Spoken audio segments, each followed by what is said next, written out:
Здравствуйте, уважаемые читатели и зрители Якутского Саха-информационного агентства. Мы находимся в молодежном центре «Патриот» и хотим узнать, как он работает, что здесь размещено. Давайте разберемся. Здравствуйте. Здравствуйте.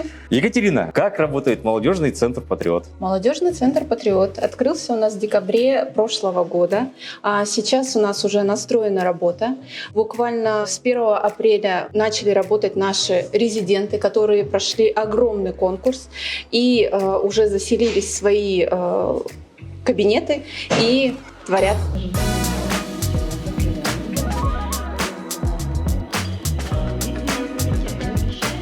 Расскажите, пожалуйста, что здесь у нас находится, какая красота?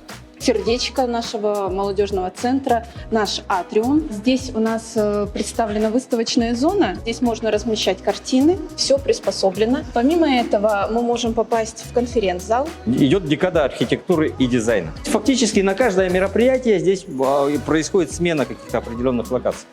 Да, это конференц-зал. Здесь проходят различные мероприятия, очень востребованное помещение на самом деле. Помимо этого, из атриума мы можем попасть в роллер-дром. Одно из самых популярных направлений, насколько мы понимаем. Сейчас никто не занимается. Сейчас оно в процессе обустройства и настройки работы, но на самом деле это маленькая кладезь спортивных талантов. Насколько я помню, здесь уже катаются. Да, на текущий момент это отдельные мероприятия, не на постоянной основе, но все впереди. Это будет запущено на постоянное посещение спортсменов и просто для отдыха и досуга. Екатерина, а сколько вообще помещений в молодежном центре «Патриот»? На самом деле их очень много, но если рассматривать по категорийности, то у нас есть помещение для, скажем так, всех, кто может прийти, кому интересно, кто хотел бы провести какое-то свое мероприятие или, наоборот, принять участие в мероприятии. И есть непосредственно кабинеты, где размещается наш молодежный центр «Патриот». Помимо этого есть еще общие зоны, в которые можно в любое время прийти, вот в том же атриуме, посидеть. Это помещение у нас называется трансформационным. Здесь можно проводить как актерские курсы, также можно провести, например, танцевальный кружок.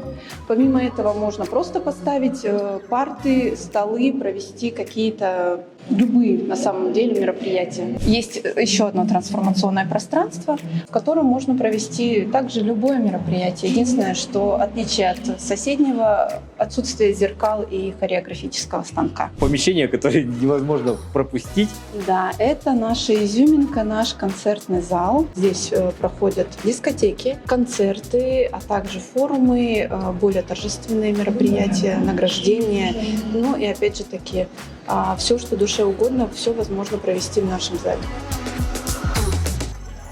Мы являемся резидентами ГБУ «Патриот», и мы сейчас уже разместились с 1 апреля текущего года и уже проводим мероприятия. Наш проект называется «Я патриот своей страны». У нас проводятся мероприятия, нацеленные на молодежь и дети. И сейчас идет курс повышения квалификации для советников директоров, которые работают при школах. В дальнейшем у нас запланированы мероприятия по охвату детей на базе «Патриот», конкурсы, обучающиеся курсы для ребят и так далее. Третий этаж у нас представлен как рабочими кабинетами молодежного центра «Патриот», непосредственно кабинетом директора. Пространство дискуссий. Давайте заглянем. Пространство дискуссий на самом деле это некая площадка, где можно сделать мозговые штурмы, провести обучение, можно все переставить, трансформируемое пространство совершенно. Заходим в коворкинг. Здесь у нас условно 3 помещения, одно большое и 2 помещения киберпространства, где совершенно другие компьютеры, более мощные. Здесь проводят свои турниры киберспортсмены. Не менее интересное помещение. Называется она «Студия мнений», кладезь творчества, я бы это назвала.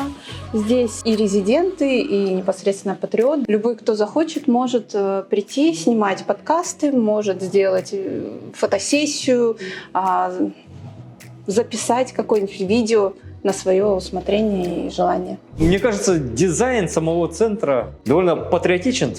На самом деле мы очень старались, и каждую фразу, рисунок мы долго согласовывали на самом деле.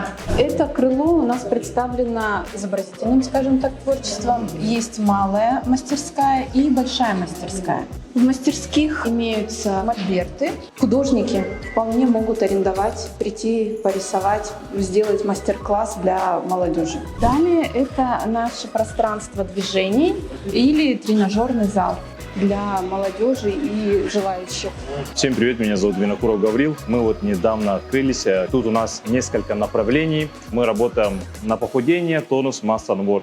Есть все нужные тренажеры. Ждем всех. Здесь у нас и сухой бассейн, и домик. Единственный центр, где у нас детская зона оборудована помещением матери и ребенка. А как это работает? Кто сюда может ребенка сдать? Любой посетитель, который пришел поработать в коворкинге или позаниматься в тренажерном зале. Или на может какое-то большое порисовать. мероприятие? Может быть, на мероприятии. Оставляет ребенка здесь. Единственное ограничение, что это должен быть ребенок до 8 лет, все-таки это маленький.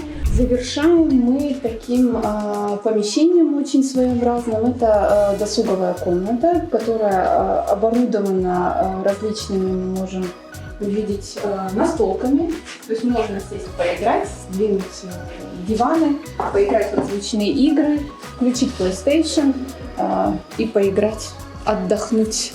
От коворкингов, мастер-классов Да. и других мероприятий, которые Да. проходят в молодежном центре «Патриот». Спасибо большое за экскурсию. Мне кажется, большое начинание. Желаем успехов. Спасибо. Вот мы встретили одного из резидентов. Покажите, как вы обустроились. Вот наш кабинет. Мы здесь пока с двумя организациями. Это гид молодежь и еще наше вот рабочее место. Обустраиваемся. Здесь все есть для работы, да? Столы, стулья.